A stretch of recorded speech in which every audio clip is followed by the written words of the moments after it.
E conforme prometido, vamos começar a nossa live de hoje, a nossa live sobre Susanne von Richthofen. Então vou esperar vocês chegarem aqui e nós vamos começar a conversar sobre o filme e também o caso da Susanne, né? Como eu já tinha falado no Instagram, eu acompanho o caso da Susanne desde que aconteceu o crime, né? Porque eu era estudante de psicologia na época que aconteceu o crime, em 2003, e eu ouvia, né, os professores, enfim, foi um caso muito comentado, né, na época, ainda é até hoje, e os professores do curso, né, do meu curso de psicologia na época do crime comentaram sobre o fato, né, dela ter matado os pais, enfim, fizeram alguns comentários sobre o comportamento dela de maneira geral nas entrevistas posteriores, no próprio enterro mesmo, né, vou até falar um pouco sobre isso aqui, a postura dela no enterro, enfim. Então, é um caso que eu acompanho desde então, né, desde que os crimes foram cometidos, e é um caso que me interessa bastante, né, pela notoriedade que o caso em si teve aqui no Brasil, e também pelo comportamento da Susanne de maneira geral, né, ao longo de todos esses anos aí, depois que cometeu o crime, o comportamento dela como presidiária, enfim. Então, eu tô feliz de ter vocês aqui nessa noite de domingo, de feriadão, que eu sei que tem muita gente viajando, né, eu sei que tem muita gente fora da cidade, mais das suas cidades, né, mas que bom que vocês vieram participar aqui dessa noite de domingo comigo, pra gente conversar de um assunto, né, que não é muito leve, que não é muito suave, mas que é bastante interessante, tá bom?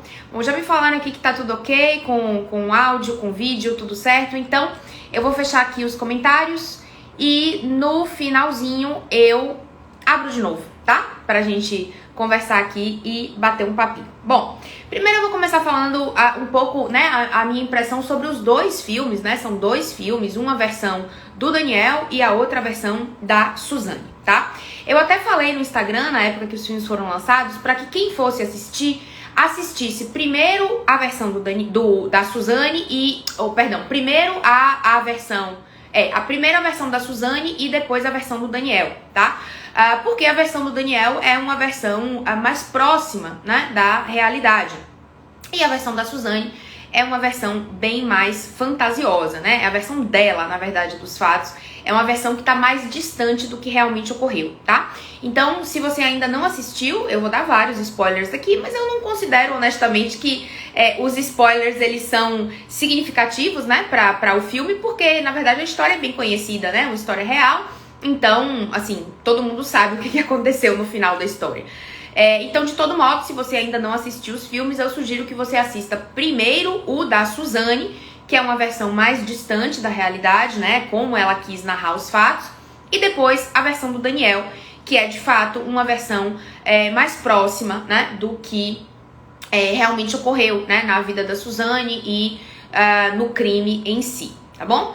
Em relação aos filmes, né, comentário geral, assim, em relação ao que eu achei dos dois filmes. Eu achei os filmes ok, né? Honestamente, eu não esperava grandes coisas, assim, eu não esperava um mega acontecimento desses filmes, né? Eu sabia mais ou menos que eles estavam sendo produzidos em cima dos arquivos, né, policiais, em cima dos depoimentos, principalmente, de cada um deles, que eles deram lá no dia do julgamento, né? E como eu já conhecia bem o caso, como eu já li, né, vários livros sobre a Susanne, vários livros sobre o caso, né, o Arquivos de Família, da Ilana Casoy, o livro que eu já indiquei várias vezes para quem se interessa pelo caso, Susanne, Assassina e Manipuladora, né, então assim, como eu já tinha lido bastante, como eu já acompanho o caso há bastante tempo, eu não esperava que os filmes viessem me acrescentar, né, no sentido de conhecer mais ou entender melhor o caso da Susanne e dos Cravinhos, tá? Então, assim, como eu não tinha grandes expectativas, talvez eu acho que muitas pessoas se decepcionaram, né, com os filmes, porque tinham grande expectativa, né? Tinham expectativas que o filme viesse elucidar, viesse trazer mais a história do passado da Susanne, né? Coisa que a gente sabe muito pouco, até falar um pouco sobre isso aqui também hoje, né? Da infância, da adolescência dela. Então, assim, o filme traz basicamente, né, os anos anteriores, quando ela conheceu ali o Daniel, né? Indo para as aulas de aeromodelismo do irmão Andreas. e o que se passou no namoro deles e o crime em si, né? E depois praticamente acaba, né, o filme. Não mostra também o que aconteceu depois do crime, eles na cadeia, né, eles presos, enfim. Então, a história do filme, né, dos dois filmes é basicamente essa, de quando eles se conheceram até o dia da morte do Manfred e da Marísia, né? Então, algumas pessoas ficaram decepcionadas com isso, esperavam, né, que ia se trazer um histórico, né, de infância e de adolescência da Suzane, que ia se mostrar, né, a vida deles depois na prisão, mas não. O filme fez esse recorte temporal aí, tá? De quando conheceu o Daniel até o dia do crime, né? E o filme é como se fosse eles falando no tribunal, né, no dia do julgamento, e vai fazendo flashbacks e vai mostrando pra gente o que eles estão falando ali no julgamento em flashbacks, tá? Então, assim, eu gostei do filme, achei a dinâmica interessante, né? Achei a questão de trazer o julgamento e os flashbacks, assim, né? No presente e no passado, uma narrativa interessante. Como sempre, né? Muita gente falou, o filme é mais sobre sexo do que sobre o crime, sobre o caso da Suzane.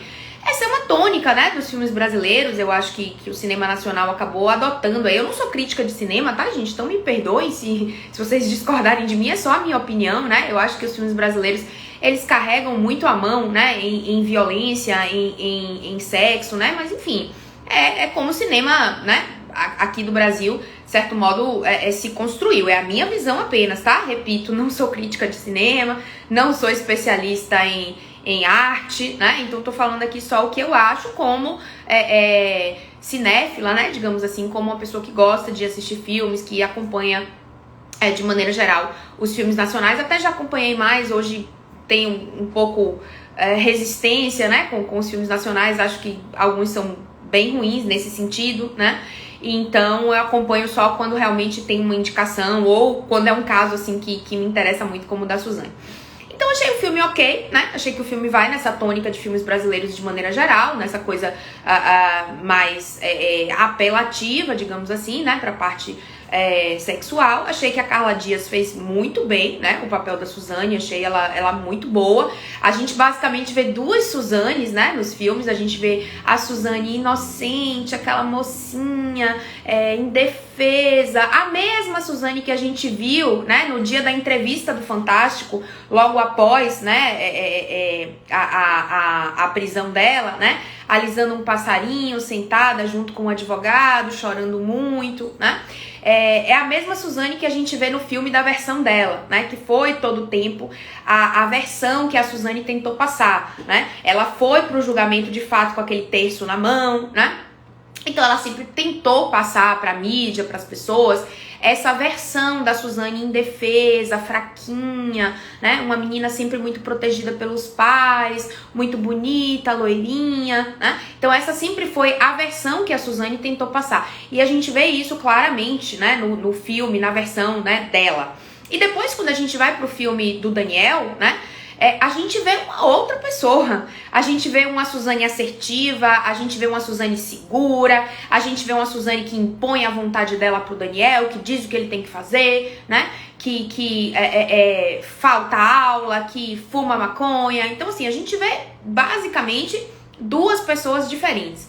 E eu acho que o filme foi muito inteligente em fazer isso, né? E a Carla Dias, na minha opinião, teve uma atuação brilhante. Repito, não sou crítica de cinema, mas eu achei a atuação dela muito boa, né? No sentido de que ela retratou essas duas Suzanes, né? Que a gente vê na vida real também. A Suzane que fala na televisão, a Suzane que dá entrevista no Fantástico, no Gugu, né? Muito doce, muito meiga. E uma outra pessoa, né? Que a gente fica sabendo aí das notícias e do que acontece dentro da cadeia, e vou falar um pouco sobre o histórico, né, da Suzane dentro do presídio, que é um histórico, olha, interessantíssimo, né, inclusive pra gente fechar o diagnóstico, tá?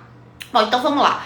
A Suzane comete os crimes aos 18 anos, certo? Então isso também é interessante pra gente pensar no diagnóstico. Já eu vou falar sobre o diagnóstico no final da live, tá? Então se você quer saber sobre os diagnósticos, segura aí, não sai, porque no final eu vou fazer o diagnóstico baseado em tudo que eu vou falar aqui, tá? Então é importante que a gente vá somando os fatos aqui, somando os dados, para chegar no final a gente conseguir ter esse panorama e conseguir chegar nesse diagnóstico, né, da Suzane e também do Daniel, tá? Bom, a gente tem um histórico, né, um histórico de infância e adolescência da Suzane muito ruim. Por que eu digo muito ruim? Muito ruim no sentido de dados, né, não no sentido do que ela fez. A gente não sabe praticamente nada da infância da Suzane, né? Sempre que ela fala da infância dela, ela diz: foi uma infância normal, tranquila, na casa dos pais, né, com o meu irmão, uma infância onde eu tinha tudo, uma adolescência onde eu tinha tudo, tá, mas a gente não sabe exatamente sobre o comportamento dela, porque as pessoas que poderiam falar sobre isso, 2 morreram e uma não fala, né, que é o Andreas, e as outras 2, enfim, foram mortas, né? Então, a gente não tem praticamente dado nenhum, né, de histórico de infância e adolescência da Suzane. O pouco que se sabe é que, como foi retratado no filme do Daniel, a Suzane já fumava maconha, né? Eu não acredito, honestamente, que a Suzane tenha apresentado a maconha pro Daniel, né? Como ele falou no filme. Porque se você olhar nos 2 filmes, no filme da Suzane, ela fala que o Daniel apresentou a maconha pra ela e ela nunca tinha fumado. E no filme do Daniel, ele fala que a Suzane apresentou a maconha pra ele e ele nunca tinha fumado. Não acredito em nenhuma das 2 versões nesse sentido. Acho que os 2 já fumavam, acho que os 2 já faziam pelo menos um uso recreativo e passaram a fumar juntos, tá? Então, do que se sabe, né, da infância e da adolescência da Suzane, pelas poucas pessoas que falaram, né, amigos da família, colegas de faculdade da Suzane, de escola da Suzane, né, e de infância e tal, o que se sabe é que ela já fazia uso, né, de substância antes de conhecer o Daniel, já fazia uso recreativo de maconha, né, já bebia em festas, o que, né, relativamente comum aí, com muitos adolescentes, tá? Mas tem algumas coisas que chamam a atenção, né, e que alguns parentes, funcionários da casa e amigos próximos ali da família falaram, é que o Manfred e a Marísia realmente tinham um relacionamento conturbado, né? Um relacionamento difícil. A Marísia era psiquiatra, né? Então trabalhava muito, atendia em consultório, basicamente passava o dia todo fora de casa. E o Manfred trabalhava numa empresa, né? Ligada ao governo, né? Ligada a um órgão do governo, tá? Era diretor geral, enfim, tinha um cargo muito alto numa empresa ligada, né, ao governo. E então, o que se sabe, né, da infância e da adolescência da Suzane é que o Manfred e a Marísia tinham um relacionamento conturbado, não vou dizer abusivo, né, porque a gente não tem dados pra falar disso, mas assim, um relacionamento conturbado, um relacionamento difícil, né, um relacionamento marcado por bebida, né, muita bebida alcoólica, eles davam muitas festas na casa, na mansão que eles moravam, muito churrasco à beira da piscina, com muita bebida, né? Então essa era a tônica aí da família Richthofen. Tinham muitas brigas, né, entre o Manfred e a Marísia, e na adolescência a Suzane chegou a fugir de casa algumas vezes, tá? Segundo o relato de funcionários e amigos da família. Então a Suzane fugia de casa, os pais não sabiam onde ela estava, depois iam achá-la na casa de uma amiga, na casa de outra, enfim. Então essa tônica aí, né, esse histórico da vida da Suzane, que a gente sabe muito pouco, né, de uso de drogas, de faltas, né, na escola, de problemas aí escolares, né, ela não era essa boa aluna que ela tenta passar no filme dela, né, então ela era uma aluna que conseguia passar de ano, né, tanto que ela não passou na Universidade de São Francisco, que era a universidade que o pai gostaria, né, que ela fizesse faculdade, fizesse direito, ela não passou, passou numa outra faculdade, né, foi fazer uma outra faculdade particular. A USP, de fato, é uma universidade bastante reconhecida, né? Apesar de ser particular, é uma universidade bastante reconhecida, e o pai queria que ela passasse lá, queria que ela cursasse direito lá, que à época, não sei se ainda é hoje, mas à época era um dos melhores cursos de direito do Brasil. E ela não passou, né? Então, essa versão de que ela era uma excelente aluna, né? De que ela era uma estudante exemplar, não bate, não fecha com a realidade, tá? A Suzane filava aula, a Suzane fugia da escola, né? Ia pra casa de amigos, ia fumar maconha no meio do dia. Então, assim, essa versão não bate, tá? Então, do pouco que a gente sabe da infância e da adolescência dela, não dá pra gente dizer que fecha critérios para um transtorno de conduta, mas tem ali alguns indícios, né? Fuga de casa, uso de substância, problemas escolares, né? Tanto de frequência quanto de notas, né? Então, tem ali alguns indícios, mas se sabe muito pouco, tá? Sobre a infância e a adolescência dela, porque, como eu falei, quem mais poderia falar, né? Foram as pessoas que moravam na mesma casa que ela. 2 morreram e uma não fala, que é o irmão, é o Andreas, tá?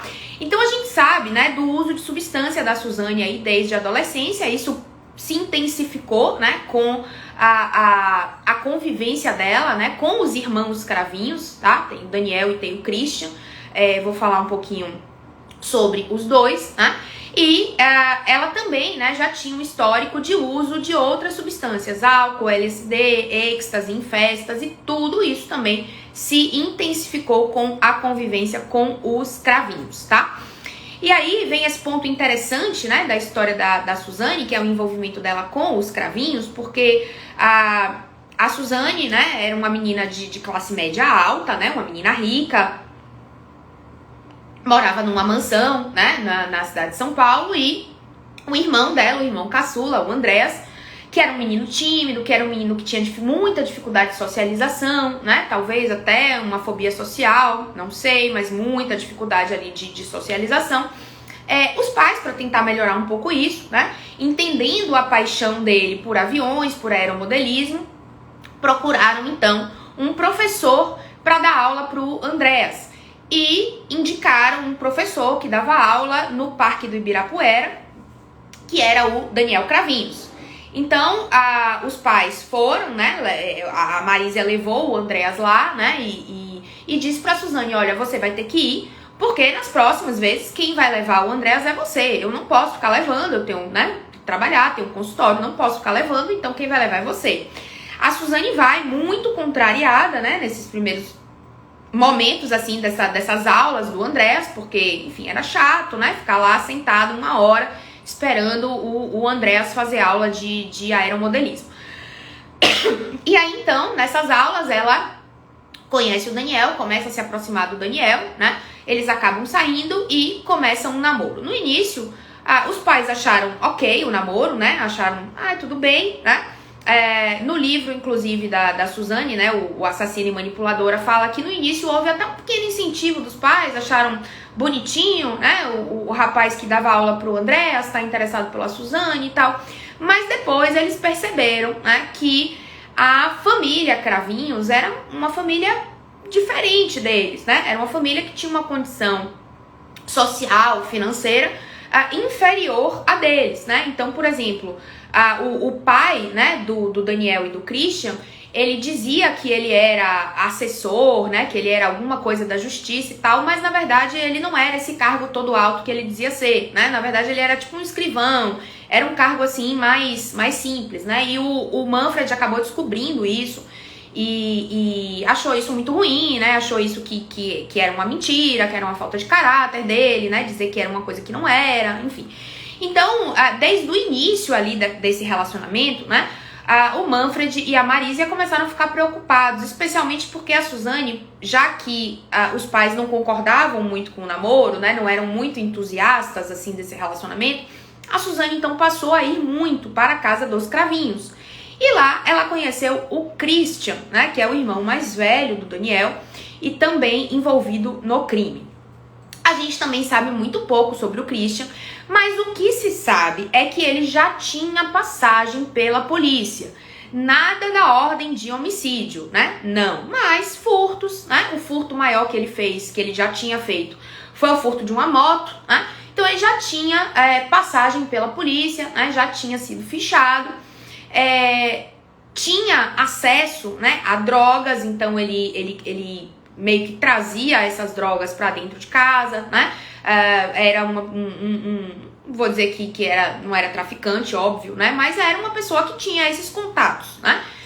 Então era um rapaz já mais velho, né, do que a Suzane e do que o Daniel, e que já estava, né, num caminho aí, talvez, mais adiantado, né, nesse sentido. Inclusive, um dado, né, interessante sobre o Christian é que o crime foi descoberto por causa do Christian, né? Não sei se vocês sabem, mas a polícia estava desconfiada, achando estranho, né, o comportamento da Suzane e tal. Vou falar sobre isso na hora que eu estiver falando do crime. Mas quem derrubou mesmo, né, todo mundo, quem fez todo mundo cair foi o Christian. Por quê? Porque tinha uma mala de dólares na casa do Manfred, não, no escritório do Manfred, né? E entre eles, né, os três combinaram, olha, a gente quer matar eles, né? Suzane e Daniel, a gente quer matar. A gente quer se livrar deles. Então, assim, o que tiver na casa de valor é do Christian. Por quê? Porque a gente já vai ter direito à herança, né? A gente vai matar eles, a gente vai morar na mansão, a gente vai ter direito à herança, então a gente não precisa de uns trocadinhos de dólar, uns negócios de joia, entendeu? Deixa essa merreca pro Christian, né? A gente fica com o grosso, que é a herança e a mansão, beleza? Beleza. Então esse foi o combinado deles, tá? E aí então tinha essa mala de dólares, né, do Manfred, que inclusive tem uma história interessante dessa mala de dólares, que é o quê? Eles subiram, né, pra matar o Manfred e a Marisa a pauladas, e a Suzane ficou embaixo fazendo a simulação do assalto. E aí a Suzane pegou essa mala de dólares e ela sabia o código. Ela abriu a mala de dólares pelo código e tirou os dólares. E daí quando o Daniel e o Christian desceram, né, eles, enfim, ficaram pegando as coisas e tal, e o Daniel falou, ô Suzane, ladrão sabe o código da mala do seu pai? Que maluquice é essa? Aí ela falou, é verdade. Daí ela fechou a mala, né, travou com o código, foi na cozinha, pegou uma faca, rasgou a mala com a faca, né, como se o ladrão tivesse aberto a mala com a faca para tirar os dólares, e guardou de novo a faca na cozinha. Então, assim, no crime eles cometeram vários erros desse tipo, né, o que fez a polícia desconfiar inicialmente de talvez algum funcionário da casa, porque eles pegaram sacos plásticos na despensa, usaram e depois devolveram o saco plástico no mesmo lugar certinho na despensa. Pegaram a faca, abriram a mala de dólares e depois devolveram a faca no lugar certinho da cozinha. Ou seja, era uma pessoa que sabia, né, que conhecia a casa.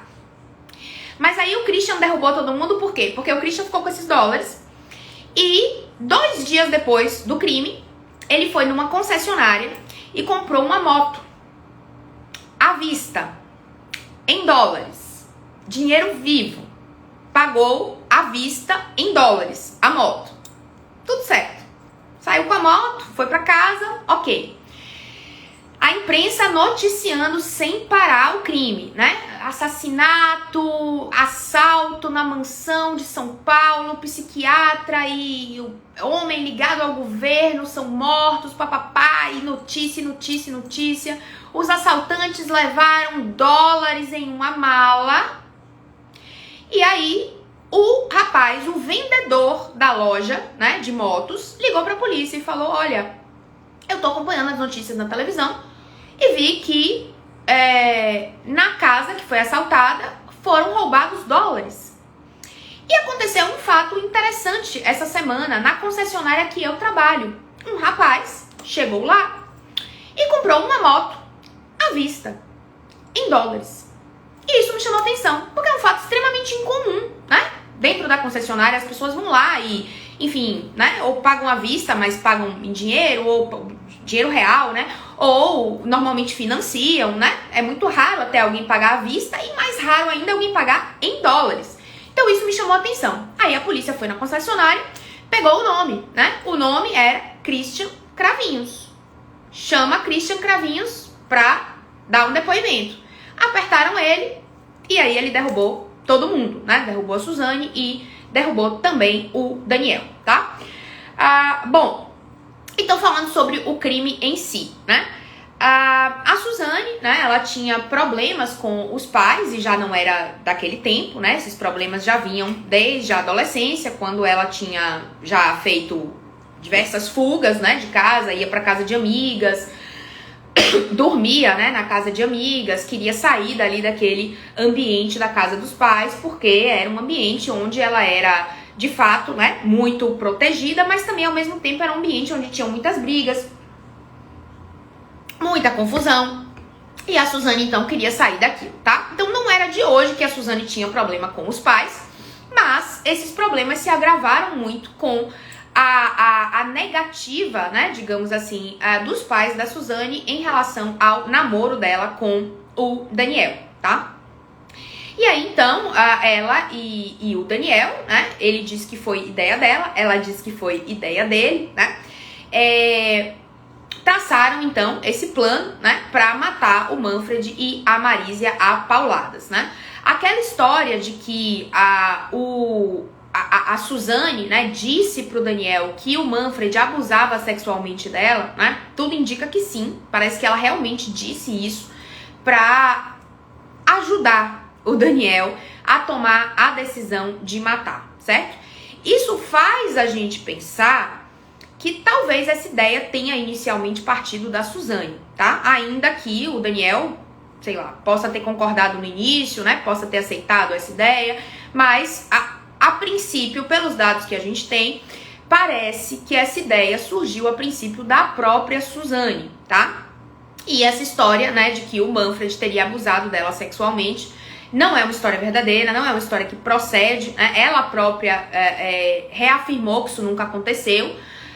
Pessoas próximas também, né, disseram que enfim, não tinha nenhum indício disso, nenhum histórico disso, nada.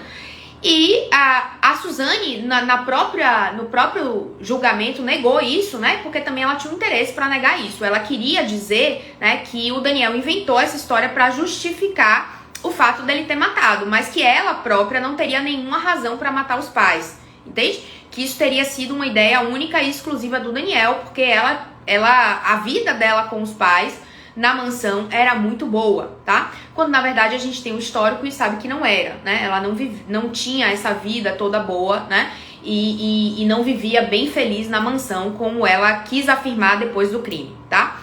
Bom, então tudo indica que a Suzane de algum modo manipulou, né, o Daniel, e o Daniel, né, que era uma pessoa com uma certa dependência ali da Suzane, tá? A gente vê no filme, né, tanto uma dependência emocional como também uma dependência financeira, né? Um certo interesse ali, porque o Daniel era beneficiado, né? Bastante beneficiado com aquele relacionamento. Ele não tinha acesso a muitas coisas que Suzane acabava proporcionando para ele, né? Então ele ganhou celular novo, ele ganhou óculos da moda, tênis do último modelo, né? Roupas bonitas, roupas de marca, coisas que os pais dele, né, não poderiam proporcionar, né? Então Daniel tinha aí esse benefício, né, de muitos presentes que a Suzane dava para ele, e tinha também, de certo modo, uma certa dependência emocional com a Suzane. A gente vê ali no período da viagem da Suzane, né, ela viajou para a Europa e o Daniel ficou no Brasil. E houve até uma tentativa de suicídio do Daniel, né? O Daniel chegou a tentar suicídio aí nesse período, né? Porque estava longe da Suzane, porque não conseguia suportar, né? E ele fala isso textualmente para ela. Eu cheguei a pensar em fazer besteira, eu tentei fazer besteira, eu não consigo suportar a ideia de viver sem você. Você é minha vida, eu te amo mais que tudo, né? Então tinha aí uma dependência, né? Talvez um pouco financeira, talvez ele tivesse, né? Enfim, se beneficiando daquele relacionamento também, mas tinha principalmente uma dependência emocional, né? Do Daniel com a Suzane, tá? E a gente vê um pouco essa dependência emocional também do Daniel com o irmão mais velho, né? Com o Christian. Na cena em que o Daniel pede a ajuda do Christian, né, para o crime, o Christian a princípio diz, não, isso é loucura, não vou fazer, esquece, não, contem comigo. E aí o Daniel pega ele, assim, segura ele e faz, eu já fiz tudo por você, né, eu faço tudo por você. Então mostra ali que, de certo modo, né, o Daniel queria muito o amor, queria muito a aprovação das pessoas, o Daniel queria muito a aprovação e o amor dos Richthofen também, né. Ele queria fazer parte da família, ele queria estar na casa, ele queria agradar o sogro, a sogra, né? Coisa que ele nunca conseguiu muito, mas ele se esforçava muito para isso, né? Ele queria muito o amor, o reconhecimento daquelas pessoas, né? Ele queria muito que os pais da Suzane gostassem dele. A gente vê em vários momentos do filme o Daniel perguntando, mas será que seus pais gostam de mim? Mas será que seus pais vão me aceitar, né? Então, em muitos momentos ali a gente vê, né, a necessidade de validação, a necessidade de amor que o Daniel tem, né? Tanto da Suzane quanto dos pais, né? E ali no finalzinho do filme já a gente vê isso em relação ao irmão mais velho também, ao Christian, tá? Então, o que a gente vê, né, nos filmes e em toda a história aí que a gente sabe, né, da Suzane, nos relatos policiais e de livros e de pessoas próximas, enfim, é que eles três juntos, né, bolaram esse plano, tá? Eles chegaram a tentar, fizeram tentativas, né, com arma de fogo para ver se dava para escutar na vizinhança, e aí chegaram à conclusão que dava. Então, decidiram que era melhor não usar arma de fogo, que era melhor usar um método que fosse mais silencioso, tá? E aí nos filmes não mostra, mas o Daniel e o Christian, eles prepararam as armas, né? Então eles fizeram aqueles paus que faziam parte lá do aeromodelismo, né? Do Daniel, ele usava madeira, usava esse tipo de material para fazer os aviões. Então eles usaram esse material para fazer os paus, né? Com os quais eles mataram a Marisia e o Manfred, né? Então eram paus revestidos de pregos, enfim, eles fizeram lá um artefato, né? Que virou uma arma, que foi as armas, né? Que mataram lá os dois, certo? Bom, a cena toda do crime é muito horrorosa, né? Mostrou ali um pouco no filme. O Christian e o Daniel mataram a pauladas. O Daniel fez questão de matar o Manfred por conta dos abusos que ele acreditou na época que a Suzane sofria. Então ele falou pro Christian: eu vou no Manfred, você vai na Marisia. Então eles deram pauladas. A Marisia ficou emitindo um som, né, que é um som característico de sangramento, quando o sangue cai na garganta, fica fazendo um barulho, é como se fosse um ronco, né, e eles ficaram muito assustados com isso, então eles pegaram toalhas, enfiaram na boca da Marisia, jogaram água por cima, né, enfim, assim, uma cena toda muito horrorosa. Terminado o crime, né, eles saíram, né, do local do crime, trocaram de roupa, tá? Nessas alturas, o Andreas estava no fliperama e o Christian foi embora e a Suzane e o Daniel foram para um motel, né? Aí você pode pensar, nossa, que horror, mataram os pais e foram namorar? Não, eles foram buscar um álibi. Eles precisavam de um álibi, eles precisavam estar em algum lugar no momento do crime. Então eles foram para um motel e isso também foi uma das coisas que derrubou eles. Por quê? Porque no afã de ter um álibi, eles pediram um recibo no motel. E isso chamou muita atenção inclusive dos funcionários do motel, porque quem pede recibo no motel? Ninguém, né? Não existe pedir recibo no motel. Não tem nenhuma finalidade você pedir um recibo. E eles pediram. Então isso chamou a atenção dos funcionários, né? Porque ninguém pede. E, teoricamente, na cabeça dele, eles teriam esse álibi, né? Se alguém perguntasse, vocês estavam aonde na hora do crime? Aqui, recibo do motel. Porém, eles se esqueceram de um detalhe muito importante. No condomínio da Suzane, tem um porteiro, né? Tinha um condomínio de casas e tinha um porteiro. E o carro da Suzane era um carro bem diferente, digamos assim. Era um Gol dourado, né? Não é um Gol preto, um Gol branco. Era um Gol dourado. Era um carro que chamava a atenção, né? Existiam, na época, muitos Gols dourados.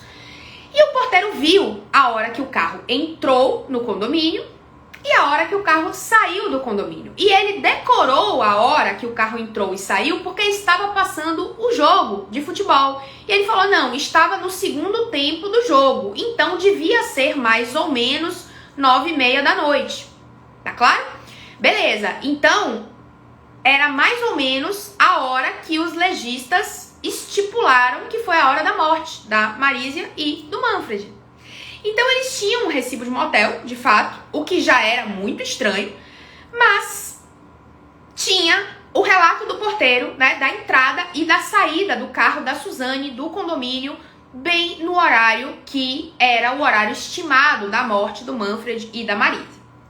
Pois muito bem, eles foram para o motel buscar esse álibi, pegar esse recibo, saíram do motel tempo depois, pegaram o Andreas no fliperama e voltaram para casa. Já sabendo do cenário que tinha lá dentro, não entraram na casa e da porta mesmo ligaram para a polícia. que é o início do filme, diga-se de passagem. A polícia chegando na mansão dos Richthofen. Suzane, Daniel e Andreas na porta da casa. Os policiais entram, revistam a casa, não encontram ladrões, encontram a casa revirada, né, em partes, o escritório principalmente revirado, sobem e veem o casal morto, deitado na cama. Descem e dizem para os três, né, chegam especificamente para Suzane e perguntam: você é filha, você é dona da casa? Sim, sou. É que seus pais, eles não sobreviveram, né, os assaltantes, infelizmente, né, eles acabaram matando os seus pais. Neste momento, o policial responsável pela diligência toma um choque, porque ele dá essa notícia, né, da melhor forma que ele consegue dar para Suzane, e a Suzane então olha para o policial e faz assim: certo, e a gente precisa fazer o que agora? A gente precisa ir na delegacia? E aí o policial incrédulo, né, faz, que seus pais, eles não sobreviveram. Sim, eu entendi, a gente precisa ir na delegacia com você? E aí o policial fica muito assustado, né, com aquela reação, mas de certo modo, né, tem entrevista dele em outros documentários, em outros documentos, né, sobre o caso Suzane, e ele fala: bom, eu imaginei que algumas pessoas, diante do choque, né, podem ter uma reação diferente. Pensei, nossa, ela deve estar tão em choque que ela não realizou ainda, né, que é morte, que eles morreram, assim, ela não deve ter entendido bem, mas beleza. E aí falou: vocês vão ter que sim me acompanhar a gente até a delegacia. Aí eles foram pra delegacia, né, contaram essa versão. Não, o André estava no fliperama, a gente estava no motel, olha, tem aqui um recibo, né, mostrando bastante o recibo. E a gente não sabe de nada, a gente saiu, né, eles estavam dormindo, quando a gente voltou, a gente viu que a casa estava toda revirada, não subimos, saímos, e aí a gente ligou pra polícia, é tudo que a gente sabe. Beleza? As investigações correram, né? E aí se descobriu esses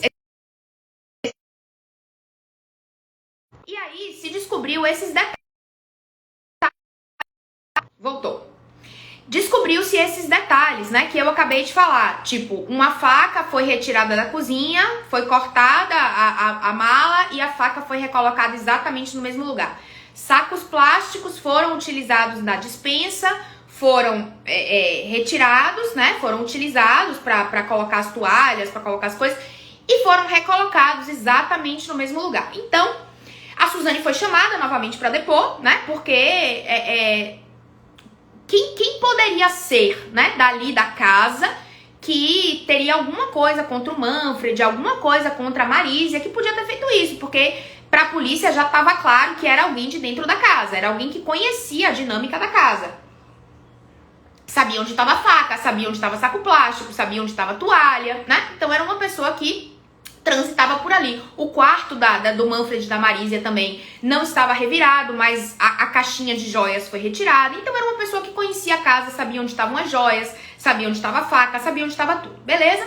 Suzane falou: olha, tem uma funcionária aí que minha mãe demitiu e parece que ela ficou muito chateada com a minha mãe, eu imagino que foi ela, né? Jogou a culpa para uma funcionária e tal.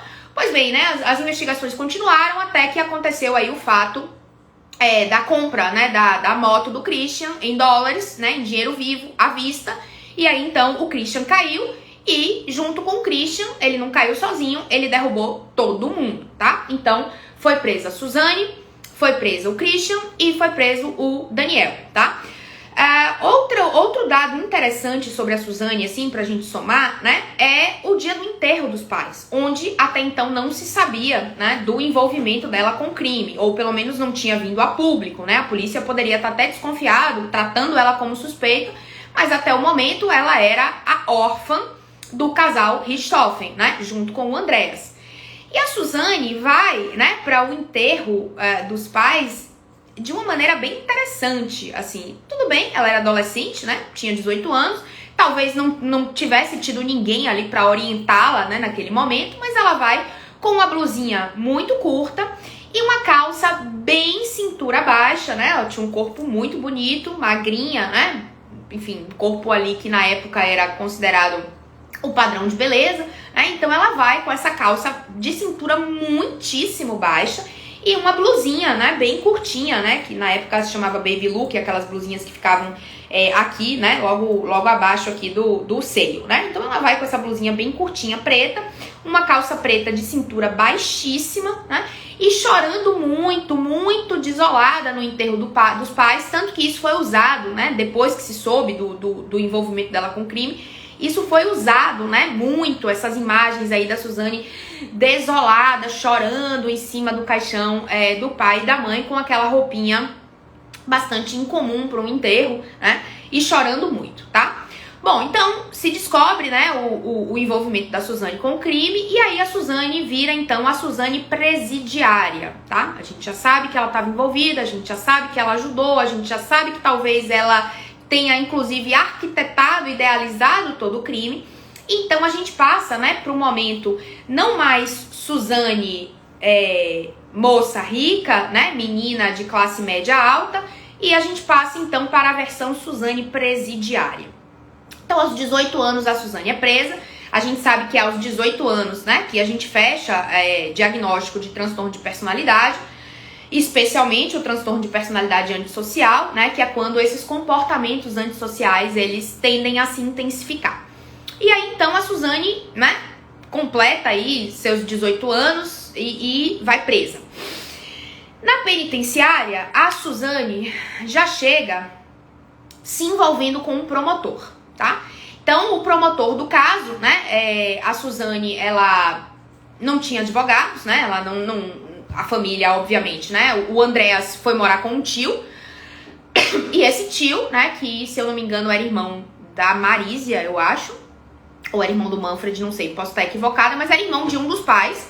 Esse tio não queria ver a Suzane pintada de ouro, né? Então, esse tio nunca procurou a Suzane, nunca ajudou a Suzane, né? E, obviamente, ela não tinha mais ninguém que pagasse, né, advogados para ela. Ela foi deserdada, porque isso é automático na lei, né? Se você comete um crime contra os pais, se você mata os pais, né, o parricídio, automaticamente você perde o direito à herança, porque entende-se, né, que o motivo, o objetivo do crime era esse. Então você é castigado, digamos assim, perdendo essa herança. Então ela foi deserdada, não tinha mais o dinheiro dos pais, e quem poderia ajudar ela, que seria esse tio, não ajudou. Então ela foi para a Defensoria Pública, né?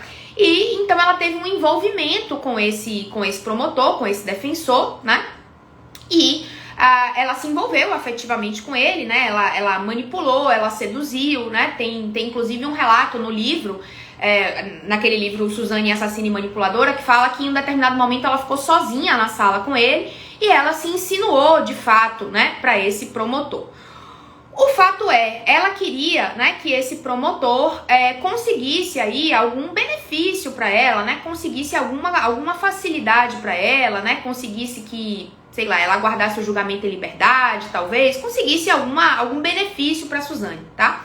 E esse promotor acabou fazendo, né, uma bobagem, acabou tentando adulterar, né, alguma coisa ali no processo da Suzane, nesse afã, né, do envolvimento com ela e de toda essa manipulação que teoricamente a Suzane fez, e ele acabou sendo exonerado do cargo, né? Então a Suzane já chega na penitenciária, né? Já chega ela foi para uma outra penitenciária antes de ir para Tremembé, né? Ela foi para Tremembé depois, mas ela já chega na penitenciária com esse envolvimento aí, né? Com essa pessoa da justiça, e esse cara acaba sendo exonerado do cargo, tá? Posteriormente, ainda nessa primeira penitenciária que a Suzane foi, nesse primeiro presídio feminino, a Suzane também, né, entre aspas aí, seduziu duas carcereiras. E essas duas carcereiras, elas davam benefícios à Suzane em troca de carinho, em troca de atenção da Suzane, né? A Suzane é muito bonita. E então, em troca, né, dessas carícias, desses momentos com a Suzane, elas duas davam benefícios à Suzane. Compravam chocolate, traziam, né? Em determinado momento, a Suzane chegou a ter uma televisão na cela, né, por conta desse envolvimento com essas duas carcereiras. O fato é que uma não sabia da outra, depois elas descobriram, né, que uma não era exclusiva, tinham duas. Elas brigaram, foi a maior confusão, e elas foram removidas desse presídio, né? Elas foram separadas, as carcereiras, e cada uma foi trabalhar num outro presídio pra terminar ali a confusão, tá? Suzane teve vários problemas com outras presidiárias nesse presídio, chegou a ser ameaçada, né, pela dona, né, desse primeiro presídio feminino que ela foi. E para se safar dessa situação, uma vez que ela não tinha mais a proteção das carcereiras, ela então decidiu ir para a ala evangélica. Ela disse que tinha se convertido, né, para a religião evangélica e começou, né, a dizer, e a mídia noticiou isso extensamente, que a Suzane estava, então, na ala evangélica estudando para ser pastora, né, que a Suzane, então, ela iria se tornar pastora evangélica, tá? Muito bem, muito bonito. Nesse meio do caminho dos estudos bíblicos dela e de todo o esforço dela para ser pastora, o advogado dela conseguiu a transferência para Tremembé. Tremembé é o presídio dos artistas, né? É lá que tá Roger Abdelmaci, é lá que estão os Nardoni, é lá que tá Suzane, é lá que tá Elise Matsunaga. Então, todos os crimes, né, famosos, digamos assim, que tem notoriedade, vão para Tremembé. Lá é um presídio de segurança máxima e que também, né, é um lugar onde, teoricamente, essas pessoas mais famosas, elas convivem melhor porque tem muitos famosos lá, né? Tem muitas pessoas com notoriedade que cometeram crimes, então isso já é meio que normal, né? E no presídio que a Suzane tava não era. No presídio que a Suzane tava, era todo mundo em cima dela e isso acabava, né, gerando conflito com outras presas e tal. Pois bem, a Suzane vai para Tremembé. Chegando em Tremembé, ela estava no meio, né, dos estudos bíblicos dela, estudando para ser pastora Suzane. Confere? Muito bem. Ela chega em Tremembé e então ela conhece uma moça chamada Sandrão. Sandrão é uma moça que ajudou, né, no sequestro de uma criança e matou esta criança, tá? Estava presa lá em Tremembé e Suzane era a dona do presídio. Era ela que mandava na ala feminina ali do presídio para onde Suzane foi. Sandrão era a namorada de Elise Matsunaga, tá? Suzane chega em Tremembé e descobre que Sandrão é que manda. E descobre que Sandrão gosta de loiras, estava namorando com Matsunaga. E aí, Sandrão, que estava estudando para ser pastora, Suzane, que estava estudando para ser pastora, resolve então virar lésbica. E se envolve com Sandrão. E Sandrão se apaixona por Suzane, larga Matsunaga e faz um momento muito bonito na televisão brasileira, que foi o casamento de Suzane com Sandrão no programa do Gugu. Tem isso no YouTube para quem quiser ver, né?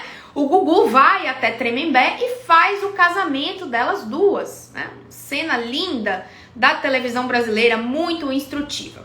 Gugu dá de presente as duas máquinas Singer, máquinas de costura caras, né? Singer, que elas estavam no presídio trabalhando, né, com a costura.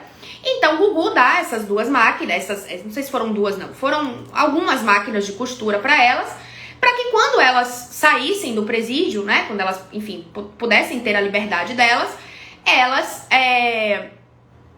pudessem continuar trabalhando naquele ofício que estavam aprendendo ali no presídio. Então as máquinas foram o presente de Gugu para Suzane e Sandrão, tá? Porém, como Suzane não tinha residência fixa, né? Suzane morava na casa dos pais, o Andréas foi morar na casa do tio, ela perdeu direito a toda a herança e o tio não queria ver ela pintada de ouro. Então, assim, ela não tinha nenhum lugar para dizer, olha, minha residência é endereço tal. Como não tinha para onde mandar as máquinas, porque Suzane não tinha endereço, mandou para a casa de Sandrão, tá? E aí Sandrão foi pro regime semi-aberto. E aí Suzane falou, olha, tem que vender as máquinas, né? Eu quero a metade do valor das máquinas. E aí Sandrão falou, as máquinas estão na minha casa. O que tá na minha casa é meu. Você não tem direito a nada. E aí então terminou o namoro, né? O casamento, no caso, terminou de maneira trágica, porque elas brigaram aí por conta do presente de casamento, né? Pois bem, termina o casamento de Suzane com Sandrão. E Suzane, então, fica apta também para ir para o regime semiaberto. Porém, temos um problema. Suzane não tem residência fixa. E quem não tem para onde ir não pode sair da cadeia, né? Você só tem direito a regime semiaberto se você tiver um lugar para você ir, no período onde você vai ter as saidinhas, né? Os dias que você pode sair da cadeia e ficar fora. Você precisa ter um lugar, inclusive, não só para você ficar, mas para a polícia te procurar, caso você não volte, né? Você precisa dar um endereço fixo. Suzane não tinha esse endereço fixo. Então o advogado da Suzane chega para ela e faz: olha, Suzane, você foi reprovada, né? Suzane foi reprovada em todas as avaliações psicológicas, cabe ressaltar, né? Nenhuma avaliação psicológica disse que a Suzane estava apta para ir para o semiaberto. Porém, a juíza que deu a possibilidade, né, deu a progressão de regime para a Suzane, disse as seguintes palavras, abre aspas. Escuta essa. Se eu deixar preso todas as pessoas que têm problemas psicológicos, não vai ter presídio no Brasil que chegue. Fecha aspas. Tá bom pra você, né? Excelente. Então, diante desta avaliação da juíza, né, que disse, entendi, Suzane fez um bocado de avaliação psicológica, foi submetida ao teste de Rorschach umas 10 vezes. Todas as vezes disseram, ela é manipuladora, ela é mentirosa, ela é perigosa e ela pode, sim, voltar a cometer crimes. Mas a juíza diz, muitas pessoas têm problemas psicológicos e eu não posso manter todas elas presas. Ela já cumpriu um terço da pena, tem bom comportamento, do ponto de vista legal, está apta para o regime semiaberto. Muito bem, porém, o advogado de Suzane foi conversar com ela e disse, Su, temos um problema, Su. Você está apta para ir para o semiaberto? Sim. Mas você não tem residência fixa, Suzane. Quem não tem residência fixa não progride para o semiaberto. E agora como vamos fazer? E aí Suzane disse, vou dar um jeito, não se preocupa. E aí, aconteceu o seguinte. Tinha uma moça presidiária que recebia visitas do irmão.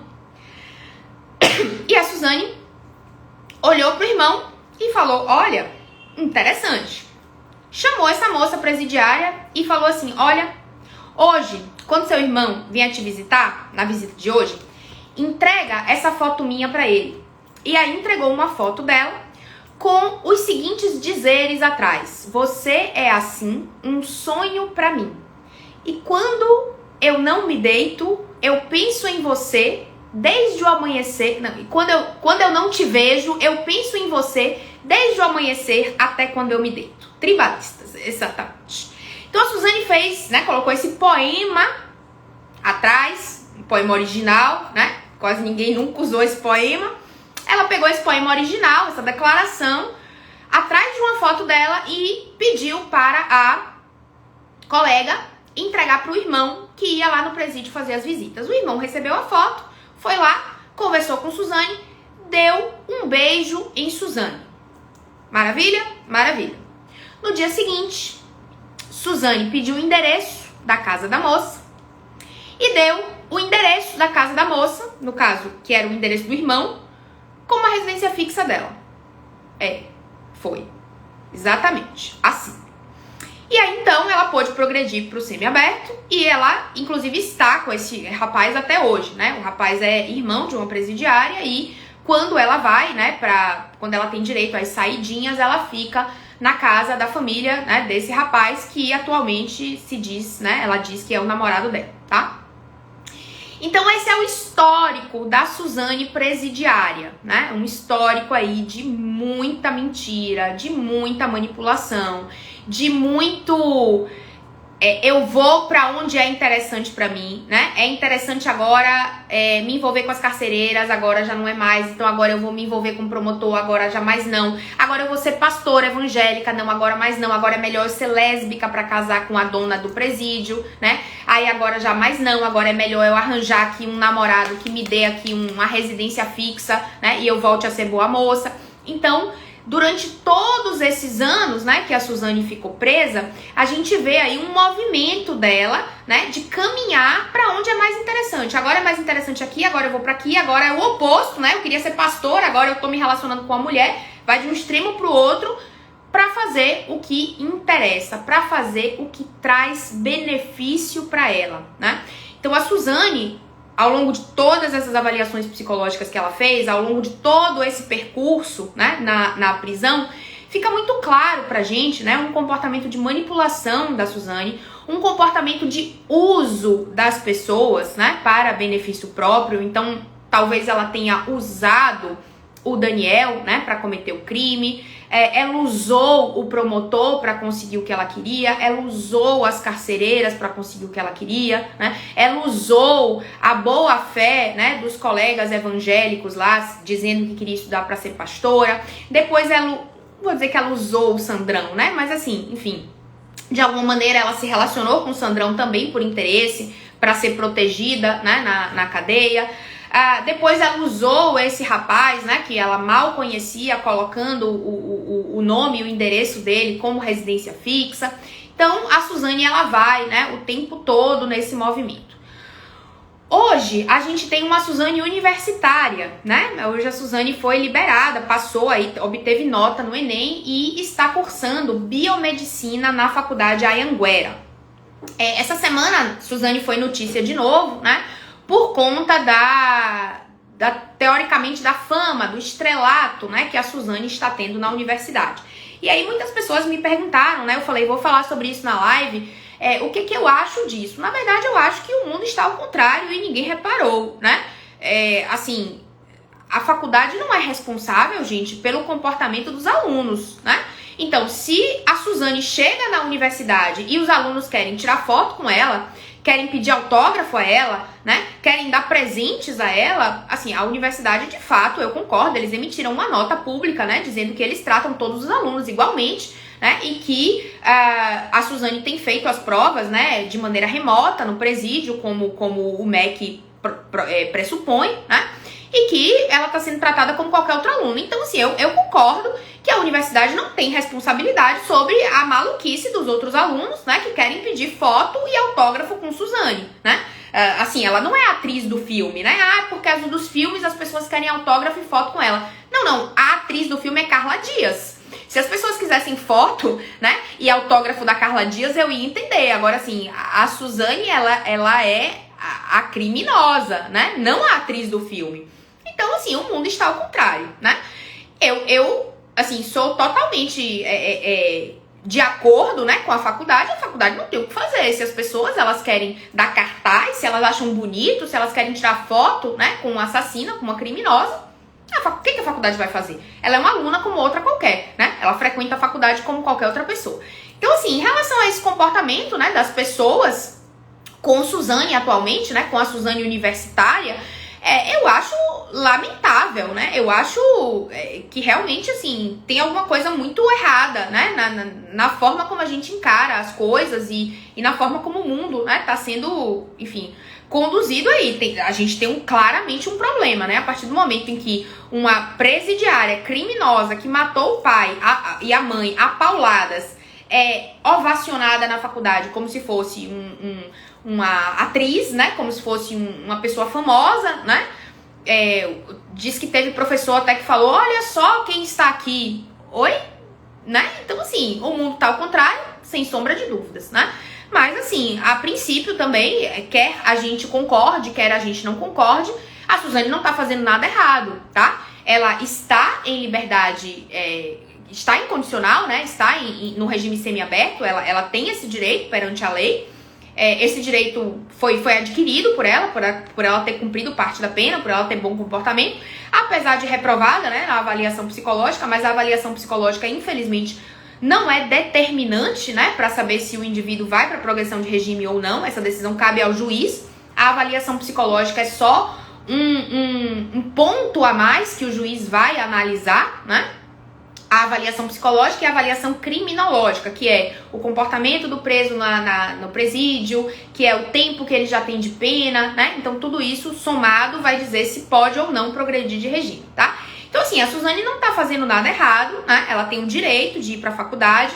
Inclusive, teoricamente, né, o período que ela está presa é para ressocializar, né? É para que ela possa sair um dia do presídio e ter uma profissão e saber fazer alguma coisa, né? Enfim, estar de novo inserida de alguma maneira na sociedade. Então, presos, né, eles podem ter o direito de estudar, de frequentar a escola, de fazer supletivo, de fazer uma faculdade, enfim. E é deste direito que a Suzane está se valendo. Então, assim, ela não tá fazendo nada errado, tá? Bom, para encerrar, né, em relação aos diagnósticos, tá? Diante de todo esse histórico que eu trouxe aqui, de infância, de adolescência, do envolvimento nos crimes e, principalmente, né, depois dos 18 anos, que é o período que a Suzane tá presa, né, até hoje, todo esse histórico da Suzane no presídio, a gente pode, obviamente, concluir que a Suzane tem um transtorno de personalidade antissocial. Tem algumas avaliações psicológicas da Suzane, né, baseadas principalmente na análise do Rorschach, que a gente sabe que é um teste que tem base psicanalítica, né, é um teste psicológico projetivo, né, que traz aí questões do inconsciente e tem como base a psicanálise. Então, o Rorschach, que é um teste válido, que é um teste, né, projetivo, então a análise psicométrica não é igual, né, um questionário, um inventário, mas enfim, é um teste válido, é um teste aceito lá no sistema SATEPS. Traz também que a Suzane tem traços narcisistas. Eu não discordo disso, né? A Suzane, ela gosta, né, ou aparentemente parece gostar de estar nos holofotes, né, parece não se incomodar com isso. Então, eu não discordo, né, do que foi visto na avaliação psicológica da Suzane, que ela tem traços narcisistas, tá? Então a gente poderia aí dizer que a Suzane, né, tem um transtorno de personalidade antissocial e teria ali algumas características narcisistas também, que tá no mesmo cluster, né? Que tá no mesmo grupamento ali de transtornos de personalidade, né? No cluster B ou no grupamento B, certo? Então, claramente a Suzane tem um transtorno de personalidade antissocial. Em relação ao Daniel, né, eu diria que o Daniel tem um transtorno de personalidade borderline. Ele deseja o amor do outro, ele deseja essa validação, né? Ele deseja ser amado pelos pais da Suzane, pela Suzane, pelo irmão mais velho, tá? Ele tem uma dependência amorosa da Suzane, tem aquele comportamento ali no período em que a Suzane viajou, que ele fica muito desesperado, que não vai conseguir viver sem ela, faz tentativa de suicídio, tem ideação suicida. Então, assim, o Daniel tem ali muitos, né, critério, preenche vários critérios do transtorno de personalidade border, tá? Em relação ao Christian, a gente, honestamente, eu não acho que eu tenho dados suficientes pra fechar um diagnóstico pra ele, então, assim, não vou me arriscar. E pra fechar mesmo, em relação ao Andreas, né, muita gente também me perguntou sobre o Andreas. Pouco se sabe sobre o Andreas depois do crime, tá? O que se sabe é que durante um período ele se envolveu com drogas, né? Chegou a ser internado em instituições psiquiátricas de São Paulo, né? Fez tratamento, né, para dependência química, se envolveu realmente em drogas pesadas, né? Cocaína, crack, etc. O que se sabe também é que depois disso ele fez faculdade, fez mestrado e fez doutorado. E hoje tem rumores de que ele mora na Alemanha. Mas assim, o Andreas, ele procurou viver a vida o mais longe possível dos holofotes. Ele não usa o sobrenome Richthofen, né? Ele usa o outro sobrenome lá do meio. E ele tentou sempre, toda a vida, viver o mais afastado possível dessa história. Ele chegou aí no presídio algumas vezes conversar com a Suzane, mas depois ele percebeu, né, esse comportamento manipulador da Suzane, querendo se aproximar dele para obter benefícios, né, para ter dinheiro e tal. E aí ele deixou de ir no presídio visitá-la e nunca mais quis contato com ela e meio que sumiu do mundo, né? Então, assim, tem gente que fala que ele tá internado em hospital psiquiátrico ainda em tratamento, né, de substância química. Tem gente que fala que ele tá na Alemanha. Tem gente que fala que ele mudou de nome e tá em São Paulo mesmo, trabalhando normal, mas que ninguém sabe que é ele. Então, enfim, ninguém sabe exatamente, não tem uma informação oficial, né, sobre o Andreas. O que se sabe é que ele tenta viver o mais longe possível dos holofotes e que, logo depois do crime, ele acabou sim se envolvendo com drogas, acabou sim sendo sendo internado em instituições psiquiátricas, mas depois, né, fez mestrado, doutorado, e atualmente ninguém tem uma informação oficial sobre o Andreas, tá bom? Então, essas aí eram minhas considerações sobre o filme e o caso Suzane, né, que eu acho que eu trouxe até muito mais informações sobre o caso do que propriamente sobre o filme.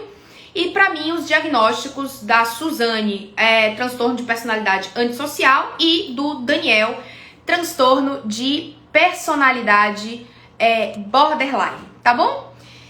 Então, era isso, meus amores, né? Queria conversar um pouquinho com vocês sobre o filme, tinha prometido, né? Assistir antes de viajar, acabei viajando e não deu tempo de fazer, enfim, mas hoje está aí. Que bom que vocês gostaram da live, fico muito feliz, né? De poder contribuir aí de alguma maneira nos estudos de vocês, né? Já tem um tempo aqui que a gente vem fazendo essas lives sobre psicopatologia e cinema, né? E séries e filmes. Eu gosto muito, eu acho que assistindo a série, assistindo os filmes, a gente acaba também, né? Pensando em diagnósticos, pensando aí em possibilidades, né? E o caso da Suzane, como é um caso real, a gente consegue complementar bastante com informações reais, tá bom? Muito obrigada, quase mais de 2.000 pessoas aqui, né? Teve momentos até 2.500 pessoas aqui numa noite de domingo, né? De feriadão, tá nada mal. Agradeço demais, né? As 2.000 e tantas pessoas que ficaram aqui comigo na live, tá bom? Muito, muito, muito obrigada pela participação de vocês, por estarem aqui comigo, tá? Espero que vocês tenham gostado, todo mundo agradecendo e elogiando. Fico muito, muito, muito feliz, tá bom? Vou deixar salvo aqui pra quem não pôde ver, pra quem quiser rever, tá? Então, eu vou deixar aqui salva pra vocês, tá bom? Um beijo enorme, até mais. Amanhã a gente se vê todo dia por aqui, né? Tchau!